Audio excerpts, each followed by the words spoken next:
right, Siri, welcome to the podcast. Hello. How are you? I'm good. I'm very excited to be here. Awesome. Well, you're obviously one of Adult Time's ambassadors. We work with you a lot, so I'm super happy to be able to have you on this series and to get a chance for everybody to get to know you a little bit better. I grew up doing martial arts, like karate. Mm-hmm. And we're talking about when really far back when I was like a child. I quit when I was 16 because I was tired of having to tell my friends that I couldn't hang out with them because I have karate tonight. But I have brown belts in 2 different types of karate. Nice. But 0 black belts. So my roots are in Minneapolis, Minnesota. I'm very much like a Midwestern Minnesotan girl. And I lived there I was born there and lived there until I was like 12. And then my family moved to Texas to like a very boring suburb. I very much enjoyed my upbringing. I come from a family that's like very musical.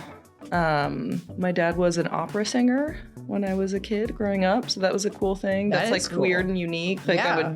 I grew up like going to watch my dad perform in operas like professionally. I remember reading about blowjobs.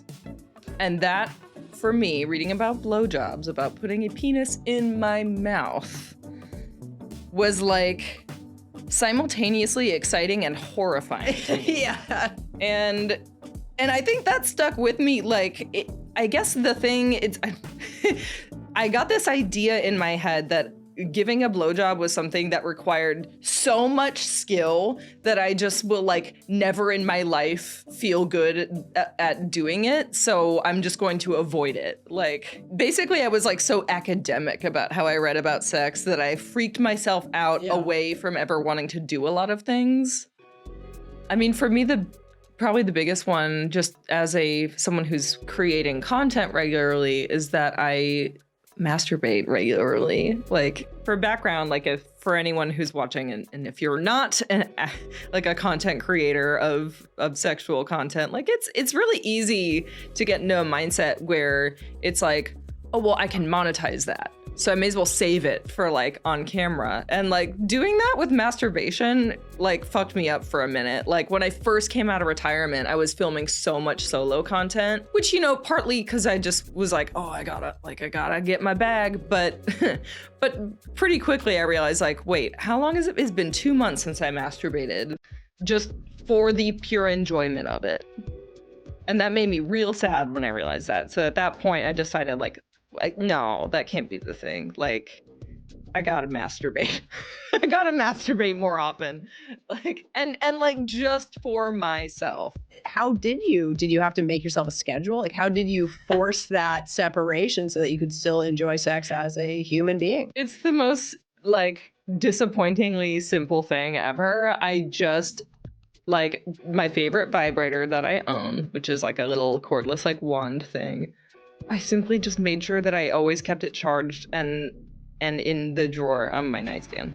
But that is a pro tip. And I love it when a sex toy company has like made their like a charging base for a toy or whatever that like is cute to display. Mm-hmm. Because I'm like, I see you, like that's the thing. It's like you gotta have it there. It needs to be charged. And again, as someone with ADHD, if the thing is cute and I can put it on display, then that's great, because then I don't forget that I have it. Like, yeah.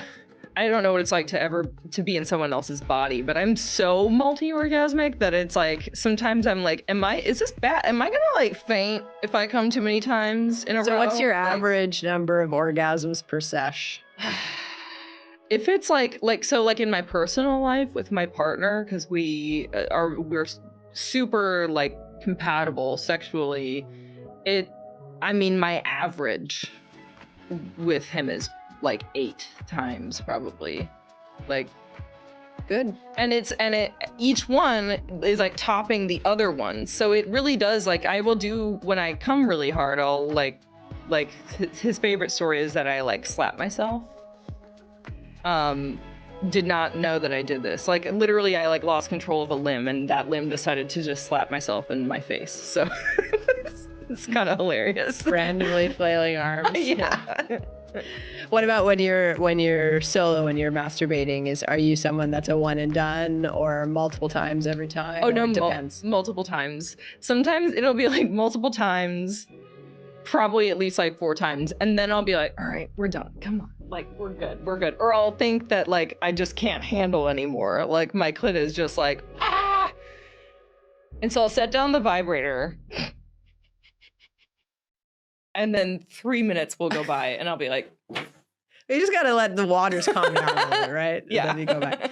One of the reasons that I love being an ambassador for Adult Time is because I see what you're working on and like the direction that you take with all of these projects, and I'm like, yes, so much yes, because it's needed.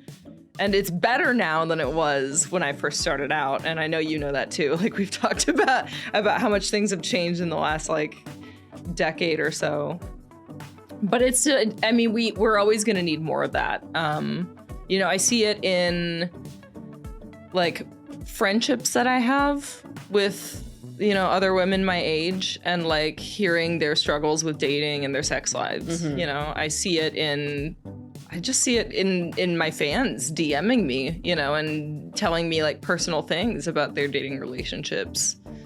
And I think it's, you know, if as an industry we're not acknowledging that, I don't want to, it's a little politically sensitive to say that our industry is responsible for educating people, because that's not the point of us existing. We're an entertainment industry, but also I think it's a little bit naive to pretend that no one is trying to be inspired by watching porn, you know, to allow that to inspire their personal sex lives. Yeah, we're definitely the default. Yeah. So maybe we don't maybe need to say like, oh, we're here to educate, because we're not, but like we can acknowledge that we are providing inspiration to people in some way and take that responsibility seriously and try to be the best source of inspiration that we can.